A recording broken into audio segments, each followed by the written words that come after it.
এবার গোলাম মাওলা রনির অ্যাকশনটা কি চলুন দেখি। কয়েক ঘন্টা আগে গোলাম মাওলা রনি তিনি আবার ইলিয়াসের বিরুদ্ধে অ্যাকশনে নামার জন্য একটা ঘোষণা দিয়েছেন। তো কি সেই চ্যাপ্টারের নাম দেওয়া হচ্ছে ইল্লু নামা। আগামী 26শে আগস্ট তত্ত্বাবধায়ক সরকার ব্যবস্থা আবার ফিরিয়ে আনা সংক্রান্ত মামলার শুনানির দিন ঠিক করেছেন। বাধ্যতামূলকভাবে ফিরে আসবে কেয়ারটেকার গভর্নমেন্ট। কে হবেন তত্ত্বাবধায়ক সরকারের প্রধান? তাহলে কি ভোটের আগেই অধ্যাপক ইউনূসের বিদায় ঘণ্টা বেজে যাচ্ছে? পরিস্থিতি অনেক পাল্টে গেছে, অন্তত আওয়ামী লীগের পরিস্থিতি পাল্টে গেছে। যদি পরিস্থিতি না পাল্টাবে তাহলে শেখ হাসিনা কেন নির্বাচনের কথা বলতেছেন?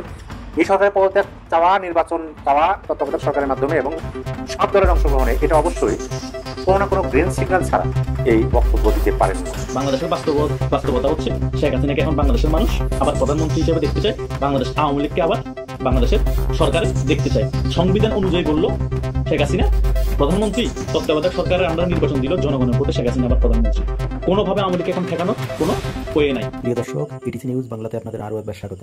এই মুহূর্তে দায়িত্বশীল ব্যক্তি আর গণমাধ্যমের গুরুত্বপূর্ণ সংবাদ প্রতিবেদনগুলোর কিছুটা অংশ বিশেষ ইতিমধ্যে আপনারা ভিডিও শুরুতেই দেখে ফেলেছেন। তো চলুন যাই সম্পূর্ণ প্রতিবেদনগুলো দেখে আসার আগে চ্যানেলটিকে সাবস্ক্রাইব করে পাশে থাকা বেল আইকনটি ক্লিক করে দেয়। সেই সঙ্গে ভিডিওটিতে একটি লাইক দিয়ে আজকে দায়িত্বশীল ব্যক্তি আর গণমাধ্যমের গুরুত্বপূর্ণ সেই সংবাদ প্রতিবেদনগুলো দেখে আসি। আওয়ামী লীগের পরিস্থিতি পাল্টে গেছে। আওয়ামী লীগ নির্বাচনে আসতে চাচ্ছে। আওয়ামী লীগ এই সরকারের আমলে নির্বাচন করবে না। এই সরকারকে অবশ্যই পদত্যাগ করতে হবে, আর একটা সরকার আসবে, সেই সরকার নির্বাচনের সময়টা তত্ত্বাবধান করবে। এখন এটা কেন হচ্ছে? আমি প্রথমে কিন্তু বললাম পরিস্থিতি পাল্টে গেছে, অন্তত আওয়ামী লীগের ক্ষেত্রে পরিস্থিতি পাল্টে গেছে। যদি পরিস্থিতি না পাল্টাবে তাহলে শেখ হাসিনা কেন নির্বাচনের কথা বলতেছেন? তিনি কিন্তু এই কথাটা স্পষ্টভাবে বললেন যে যদিও এখনো তিনি প্রধানমন্ত্রী, তারপরেও দেশের মানুষ যেহেতু নির্বাচন চায়, নির্বাচন হবে সকল দলের অংশগ্রহণে এবং এই সরকারের আমলে না। এই সরকারকে বিদায় নিতে হবে। এই সরকারকে কিভাবে তিনি সমালোচনা করেন এটা তো আপনারা শুনবেন। এখন আপনি ধরেন যে এই সরকারের আমলে না, অন্য সরকারে আসলো, সেই সরকার আমলে আওয়ামী লীগ নির্বাচন করবে, তাহলে কি তাদের যে দাবি যে এখনো তারা প্রধানমন্ত্রী, সেটা কি তারা উজ্জ্বল করে নিলেন? অবশ্যই নির্দ্বিধায় এটা বলা যায় যে হ্যাঁ, সেটা তারা উজ্জ্বল করে নিয়েছেন। এই কারণে যে আওয়ামী সভানেত্রী যে কথাটা বলছেন তার উপরে তার কথা বলার কেউ নাই এই দলে। আমরা তো দেখছি 5 আগস্টের পরে বাংলাদেশের যতগুলো রাজনৈতিক দল আছে সকল রাজনৈতিক দলের মধ্যে সবচেয়ে বেশি ক্ষতিগ্রস্ত হচ্ছে আওয়ামী লীগ। এবং এই আওয়ামী প্রত্যেকটা নেতাকর্মী আওয়ামী সভানেত্রীর মুখের দিকে তাকিয়ে আছে 5 আগস্টের পর থেকে। তাদের বিভিন্ন বক্তব্য, তাদের কথা, তাদের লেখনের মধ্যে এটা স্পষ্ট হয় যে আর যাই হোক আওয়ামী সভানেত্রীর শেখ হাসিনার কথার বাড়ি তারা যাবেন না। যেহেতু শেখ হাসিনা এই কথাটা বলতেছে, তাহলে নির্দ্বিধায় আমরা ধরে নেব যে ওই পজিশন থেকে আওয়ামী লীগ সরে যাচ্ছে, যে এখনো তারা প্রধানমন্ত্রী এবং সেই আসনটাই তারা চায়। এখান থেকে কিন্তু আওয়ামী লীগ সরে যাচ্ছে এবং তারা চাচ্ছে, আমি যেহেতু বললাম পুরাতন পন্থায়। কারণ আওয়ামী লীগের 1975 সালের 15ই আগস্ট বঙ্গবন্ধু শেখ মুজিবুর রহমান হত্যাকাণ্ডের পরে, তার আগে 1970 সালের নির্বাচন, আওয়ামী লীগ যতবারই রাষ্ট্র ক্ষমতা এসে নির্বাচনের মাধ্যমে। আমি যেটা বলতে লাগছিলাম যে 1975 সালে 15ই আগস্ট বঙ্গবন্ধু শেখ মুজিবুর রহমান নিহত হওয়ার পরে যে নির্বাচনটা হয়েছে, সেই নির্বাচনে আওয়ামী লীগ অংশগ্রহণ করছিল। নেতৃত্বের অভাব, আওয়ামী লীগের মধ্যে দুইটা গ্রুপ হয়ে তারা নির্বাচনে অংশগ্রহণ করছিল। দুইটা গ্রুপ ব্যাপক ভোট পাইছিল, 25%, 30% এরকম ভোট পাইছিল। মানে আওয়ামী লীগ যতবার ক্ষমতায় এসছে, তখন কিন্তু 75 পর্যায়ে নির্বাচনে অংশগ্রহণ করলেন, তখন কিন্তু 300 আসনে তারা প্রার্থী দিতে পারছিলেন না। তারা 200 বা 1500 এরকম আসনে প্রার্থী দিচ্ছিলেন, তারপরে তারা নির্বাচন করছিলেন। আর এইবার আমি সত্যিকার অর্থে অবাক হয়েছি যে মাত্র 1 বছর অতিবাহিত হয়ে গেল, এই দলের উপর দিয়ে যে স্টিম রোলার চললো, যে অত্যাচার, যেভাবে সর্বোচ্চ ক্ষতি আওয়ামী লীগের, এই সময় 1 বছরের মধ্যে এই আওয়ামী লীগ নির্বাচনে অংশগ্রহণ করার কি বলে সাহস দেখাচ্ছে। এটা আপনি সহজ কথা ভাবেন না। 300 আসনে প্রার্থী দেওয়ার মতো প্রার্থী তাদের মজুত আছে, অন্যথায় তারা এই সাহস দেখাতো না। তারা 300 আসনের মধ্যে অন্তত এইটুকু তারা আশ্বাস, এবং শেখ হাসিনার কথার যে কনফিডেন্স, সেটা দেখলেন আপনারা, কথার মাধ্যমে শুনলেন, বুঝতে পারলেন।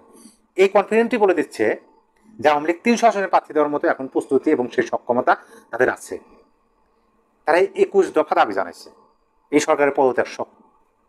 এই সরকারের পদত্যাগ চাওয়া, নির্বাচন চাওয়া তত্ত্বাবধায়ক সরকারের মাধ্যমে এবং সব দলের অংশগ্রহণে, এটা অবশ্যই কোনো না কোনো গ্রিন সিগন্যাল ছাড়া প্রকাশ্যে একটা রাজনৈতিক দলের সভানেত্রী এই বক্তব্য দিতে পারেন না।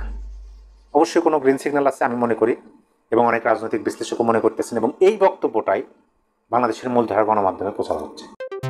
ফিরছে তত্ত্বাবধায়ক সরকার ব্যবস্থা। আগামী নির্বাচন মানে ত্রয়োদশ জাতীয় সংসদ নির্বাচন হতে পারে তত্ত্বাবধায়ক সরকার অধীনে। সে সিদ্ধান্ত হয়তো চলে আসতে পারে আগামী 26 আগস্ট কিংবা তার পরবর্তী যে কোনো সময়। সে সিদ্ধান্ত আসবে উচ্চ আদালত থেকে। বাংলাদেশের সুপ্রিম কোর্টের প্রধান বিচারপতি সৈয়দ রিফাত আহমেদ আগামী 26 আগস্ট তত্ত্বাবধায়ক সরকার ব্যবস্থা আবার ফিরিয়ে আনা সংক্রান্ত মামলার শুনানির দিন ঠিক করেছেন। সূত্রগুলো বলছে তত্ত্বাবধায়ক সরকার ব্যবস্থা নিয়ে আপিল বিভাগের পূর্ণাঙ্গ বেঞ্চ যদি রায় দেয় তাহলে সংসদের অবর্তমানে সেটি স্টেট অর্ডার হয়ে যেতে পারে। ফলে বাধ্যতামূলকভাবে ফিরে আসবে কেয়ারটেকার গভর্নমেন্ট। প্রশ্ন হলো তাহলে অধ্যাপক ইউনূসের নেতৃত্বাধীন বর্তমান তত্ত্বাবধায়ক সরকারের কি হবে? সে প্রশ্নের উত্তর থাকছে বিশ্লেষণে। তার চেয়েও বড় প্রশ্ন, কে হবেন তত্ত্বাবধায়ক সরকারের প্রধান? অধ্যাপক ইউনূস কি নতুন তত্ত্বাবধায়ক সরকারের প্রধান থাকতে পারবেন? যদি তিনি না থাকতে পারেন তাহলে কি ভোটের আগেই অধ্যাপক ইউনূসের বিদায় ঘণ্টা বেজে যাচ্ছে? $1 মিলিয়ন সেই প্রশ্নের উত্তর জানতে চলুন যাওয়া যাক। 21 আগস্ট প্রধান বিচারপতি সৈয়দ রিফাত আহমেদ ঘোষণা করেছেন আগামী 26 আগস্ট শুনানি হবে। সরকারি সংবাদ সংস্থা বাসসের খবরে বলা হয়েছে জামাত ইসলামের পক্ষে আইনজীবী মোহাম্মদ শিশির মনির রিভিউ আবেদনগুলো শুনানির জন্য মেনশন করেছিলেন। এর প্রেক্ষিতে প্রধান বিচারপতি ডক্টর সৈয়দ রিফাত আহমেদের নেতৃত্বাধীন 6 বিচারপতির আপিল বিভাগ বেঞ্চ শুনানির এই দিন ঠিক করেন। এ বিষয়ে আইনজীবী শিশির মনির সাংবাদিকদের বলেছেন রিভিউ আবেদনটি মেনশন করেছিলেন যেন দ্রুত শেষ হয়। বিষয়ের গুরুত্ব বিবেচনায় টপ আইটেম হিসেবে আগামী 26 আগস্ট শুনানির জন্য রাখা হয়েছে। অ্যাটর্নি জেনারেলকে এ বিষয়ে ইনফর্ম করা হয়েছে। সব পক্ষকে ইনফর্ম করা হবে যেন তারা শুনানির জন্য প্রস্তুত থাকেন। দর্শক, জনাব শিশির মনিরের বক্তব্য থেকে একটি বিষয় পরিষ্কার, জামাত ইসলামী তত্ত্বাবধায়ক সরকার ব্যবস্থা ফেরানো নিয়ে আপিল বিভাগের পূর্ণাঙ্গ নিষ্পত্তি দ্রুত চায়। কিন্তু কেন? সে প্রশ্নের উত্তর নিশ্চয়ই এর মধ্যে আজ করতে পারছেন। গত বছর 8 আগস্ট থেকে অধ্যাপক ইউনূসকে অকুণ্ঠ সমর্থন দিয়েছিল জামাত ইসলামী, কিন্তু লন্ডন বৈঠকের পর সে দৃশ্যপট পাল্টে গেছে। জামাত ইসলামী এই মুহূর্তে নির্বাচন চায় না। সূত্রগুলো বলছে জামাত ইসলামী অধ্যাপক ইউনূসের উপর আস্থা রাখতে পারছে না। তারা অধ্যাপক ইউনূসের বর্তমান প্রশাসনের অধীনে ফ্রি অ্যান্ড ফেয়ার নির্বাচন হবে বলে মনেও করে না। সে কারণে জামাতের পক্ষের আইনজীবী উচ্চ আদালতকে মেনশন করেন। আদালত পাড়ার সূত্রগুলো বলছে গত জানুয়ারিতে যে শুনানি হওয়ার কথা তা অদৃশ্য কারণে আটকে ছিল, কিন্তু দেশের রাজনৈতিক প্রেক্ষাপট পাল্টে যাওয়ায় পরিস্থিতিও বদলে গেছে। 26 আগস্ট শুনানি হবে। সব পক্ষের কথা আদালত শুনবেন। খুব শিগগিরই আদালত বিষয়টির সুরাহা করবেন। সবচেয়ে গুরুত্বপূর্ণ কথা হলো আপিল বিভাগ যদি তত্ত্বাবধায়ক সরকার ব্যবস্থা ফিরিয়ে আনার রায় বহাল রাখেন তাহলে কি হবে? আইনবিদরা বলছেন এই মুহূর্তে জাতীয় সংসদ নেই, ফলে এ ধরনের রায় স্টেট অর্ডার হয়ে যাওয়ার কথা, যেখানে থাকতে পারে কবে থেকে এই রায় কার্যকর হবে। সেটি যদি আদালত ঘোষণা করেন তাহলে অনিবার্যভাবে তত্ত্বাবধায়ক সরকার চালু হয়ে যাবে।